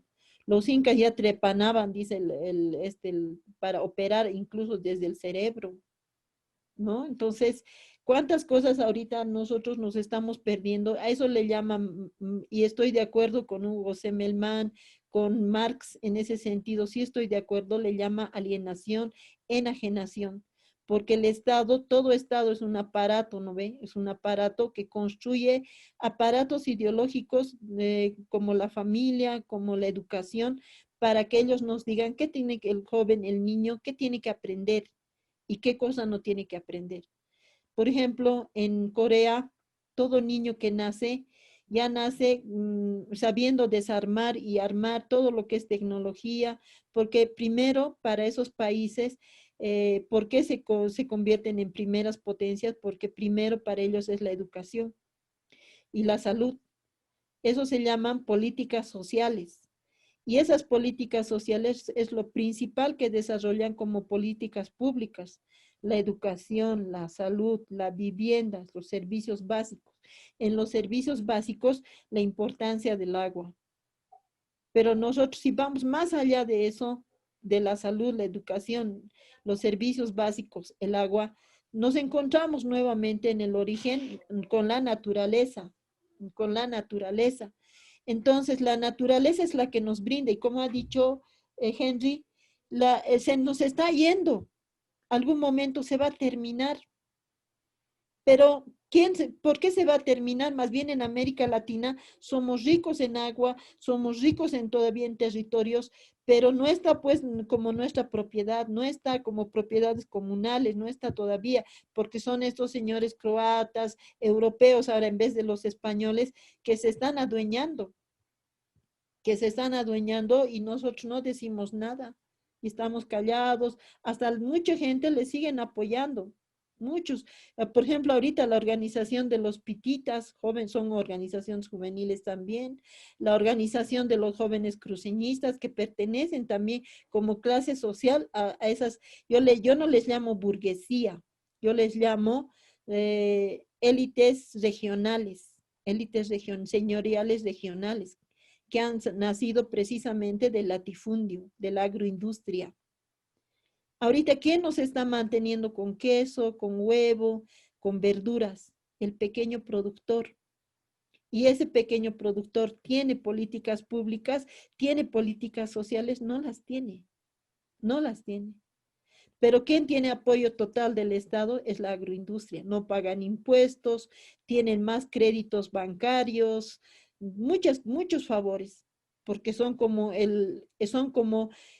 ellos son como la ballena y los pequeños productores son como el ISPI. No se pueden, nunca, siempre les dan la razón a la agroindustria. ¿No? Y mientras que los que nos mantienen, el mejor quesito, dice el pequeño productor, lo irá a vender, dice, papita tiene, lo irá a vender, dice, porque necesita también comprarse azúcar, aceite, ¿no? Entonces, eso, ¿no? Entonces, así en desmedro de eso estamos viviendo. Y yo pienso que todo joven, todo joven, ya sea el urbano, rural, deberíamos volver a aprender cómo se siembra, cómo se produce, cuánto cuesta producir una papa y valorar lo que nos dicen, porque a veces le decimos, hay tan caro, 50 pesos la roba de papa, yo no voy a pagar y viene del Perú, cuesta 30 y me compro eso. Y no le estamos apoyando a la industria nacional, a nuestros productores y nosotros mismos. Entonces, ahí estamos, pues, por eso les digo, nadie ahorita, ninguno de ustedes que están ahorita presentes puede decir, yo no tengo filosofía, yo no tengo posición frente a la vida, no tengo cosmovisión, no, tienes, o estás alienada, o más bien te estás descolonizando y te estás en ese proceso de quitarte esa mentalidad. Y eso tiene que ver mucho con la educación. Y mejor si te autoeducas, porque la escuela, la universidad, más bien todos son aparatos de reproducción del Estado. Y a mí me cuesta, ¿no? Ser una docente más bien liberadora, como les he dicho, yo más trabajo con educación popular de Paulo Freire. Y también el tema del cambio climático. El cambio climático, ahorita miren cómo están quemando los bosques de la Chiquitanía. ¿Quién lo está haciendo? Sí, el verdadero nativo, el verdadero así indígena, no, no lo está haciendo eso. Porque el indígena sabe cuándo tiene que chaquear, cuánto tiene que chaquear, lo hace, pero ahorita son inmensos incendios que están haciendo, es pues la propia agroindustria. No tenemos que, pues tenemos que tener una mirada macro y una mirada micro y tenemos que hacer siempre análisis de todo lo que nos está pasando, de nuestra realidad a nivel político, a nivel social y a nivel económico. Eso tenemos que hacer. Y ese análisis, ¿qué quiere decir? Desmembrar todo lo que nos está pasando y nosotros ahí, ¿qué estamos haciendo? Si estamos como sujetos pasivos o estamos también impulsando algo. Y algo que decía Henry, decía, ¿cómo vamos a hacer frente a todo esto? ¿Qué tenemos que cambiar? ¿Cómo vamos a evitar estas cosas? Yo creo que primero tomando conciencia de lo que somos, tomando una posición, primero luchando por una identidad, ¿no? No tener vergüenza de lo que somos y luchando y siempre pensando, yo siempre digo, no somos un país subdesarrollado, tenemos más bien mejores cosas aquí. ¿No sabían ustedes que, por ejemplo, en Francia, cuánto cuesta por ejemplo, les voy a decir un ejemplo, y esto porque le he escuchado a un joven, una amistad de un familiar, y él dice que cuando se va a un restaurante, quieren venderte fruta fresca, cuesta $100 un mango. Aquí, ¿cuánto mango comemos? Con poco dinero a veces. Se echa a perder a veces, ¿no ve? ¿Cuántos de nuestros hermanos ahorita que están produciendo no les dejan vender, hacen muchas cosas? No, pues les digo, hay mucha diferencia de cómo el Estado les da, porque es el Estado pues el que pone las reglas, es como la cancha donde se debe jugar, cómo van a ser los precios, cómo va a ser el mercado. Estamos sometidos todavía a un modelo neoliberal. ¿Cómo vamos a despojarnos de eso? Discutiendo pues estas cosas, ayudando, apoyando donde tenemos que ir a apoyar. Eso es lo que tenemos que hacer. Yo pienso, no como jóvenes, porque el papel del joven en sus organizaciones ya no puede ser solo pensando en esa mentalidad individualista, capitalista, de decir, quiero tener mi profesión, quiero olvidarme de mi origen, quiero tener mi casa, quiero eso, ¿no? O sea, el crecimiento económico, eso creen que es desarrollo. Para nuestros pueblos, desarrollo es otras cosas muy diferentes. Es más bien pensar en la comunidad, en lo que se ha llamado estos últimos años vivir bien, que nadie lo ha entendido, y ha sido la recuperación de las experiencias desde nuestros pueblos, que no se ha podido concretizar en políticas públicas. Eso diría. Muchas gracias, Henry. Muchas gracias, profe Lucía. Y siempre digo en estos casos que podríamos quedarnos toda la noche. Efectivamente, como has indicado un inicio, abarcar estos temas requiere muchísimo más tiempo. Y tienes razón, ¿no? Al margen de lo que podamos querer extrapolarnos, todos tenemos algún pensamiento filosófico, ideológico que rige nuestras acciones y decisiones. Lo importante es siempre analizar con ojo crítico, ¿no? Nuestra realidad y tener conocimiento de estos hechos históricos que van a permitirnos ver con otra mirada el pasado para proyectarnos también a futuro. Es muy bueno analizar las diferentes situaciones que han ocurrido a lo largo de nuestra historia y cuáles han sido los hitos que nos han traído a la realidad que vivimos actualmente. Y como jóvenes, a veces la perspectiva que se tiene de la historia suele ser muy lejana, pero si se dan cuenta, constantemente estamos haciendo historia, ¿no? En los diferentes espacios que tenemos de decisión y en nuestro entorno de forma continua.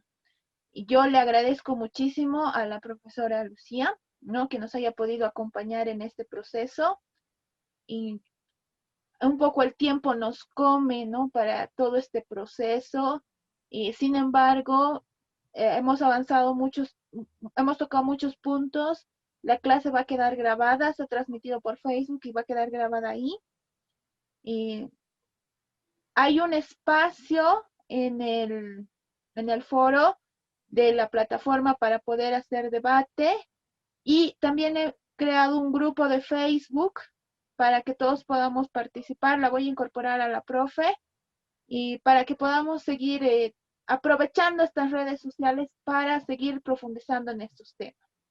Y la presentación y material complementario que nos ha facilitado la profesora también está subido a la plataforma, pero a lo largo de estos días lo voy a compartir igual en el grupo de WhatsApp para que sea más fácil de acceso.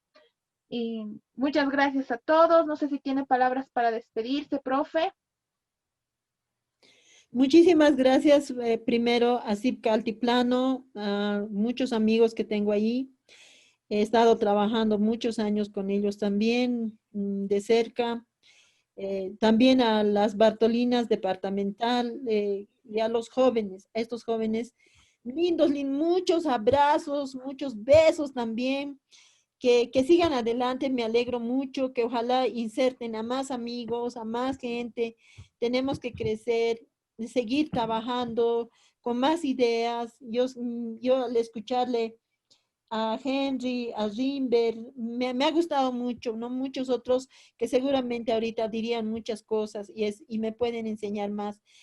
Necesitamos también, así que decirle que estos espacios son muy importantes de intercambio, de generacional, de quienes hemos aprendido un poquito más de ahora cómo las generaciones que están viendo, porque ahorita muchos de ellos han mostrado cuáles son sus preocupaciones, el tema de la tecnología, el tema de la globalización. Tenemos que seguir compenetrando en esos temas, pensando qué son de ventaja y qué son de desventajas para nuestros pueblos, para nosotros mismos. Muchas gracias, muchos abrazos y sigamos adelante, tómenme en cuenta, yo siempre voy a estar dispuesta como compañera a la lucha con ustedes, queridos jóvenes. Muchísimas gracias. Muchísimas gracias, profe Lucía. Y no sé si la profesora Daisy tiene algunos comentarios, recomendaciones para esta semana antes de despedirnos. Sí, bueno, antes de despedirnos, recomendaciones que para los siguientes, bueno, para las tareas de este módulo, lo trataremos de realizar en esta semana, y los que no han podido, como unas 2 personas por lo menos, me indicaban que se ha caído la señal, todo eso, como dice la licenciada Iris, está grabado todos los talleres, revísenlo, y yo creo que para las actividades del módulo 1 las vamos a ir completando durante este tiempo, pero tomen muy en cuenta, solo hay tolerancia hasta el módulo 2, por favor, porque a partir de eso ya también va a haber un control más minucioso tanto de los trabajos, tanto de la asistencia. ¿No ve? Solo eso, Liz. Muchas gracias, profe Daisy. Y sí, recomendarles que no se dejen pisar por el tiempo. Hay muchas veces en los talleres presenciales, los que han pasado talleres con nosotros, saben que hacíamos varias actividades grupales en los mismos espacios presenciales. Sin embargo, ahora no podemos y están bajo su responsabilidad, ¿no? Ya no podemos estar a su lado para orientarles todo momento.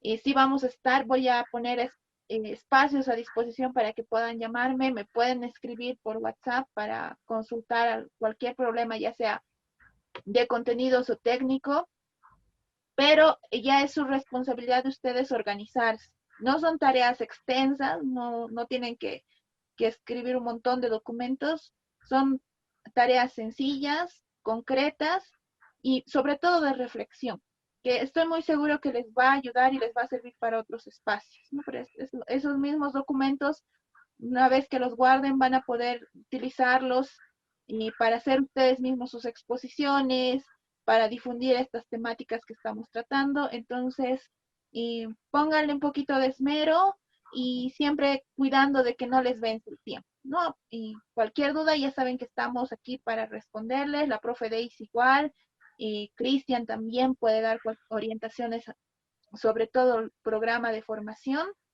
Y nosotros queremos completar este programa virtual con la calidad que tiene el técnico básico. Y si bien vamos a ser exigentes, siempre vamos a darles una mano para ayudarles a que todos acabemos este proceso, ¿no? Solo es cuestión de que pongan ganas. Con esto ya cerraríamos esta clase, que ha sido muy productiva.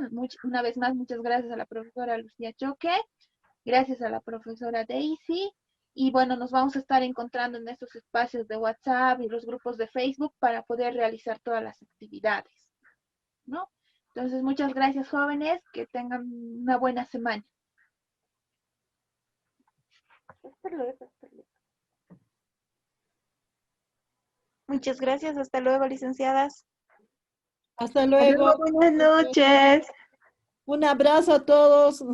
Gracias, Daisy. Bueno, listo, Lice, hasta luego. Gracias a usted por compartir sus conocimientos. Abrazos. Muchas gracias, licenciada. Muy, muy reflexivo y de verdad a pensarle y a trabajar. Hasta luego. Hasta luego, compañeros. Hasta luego, buenas noches, que les vaya muy bien. Buenas noches, muchas gracias, licenciada. Buenas noches, Blanquita.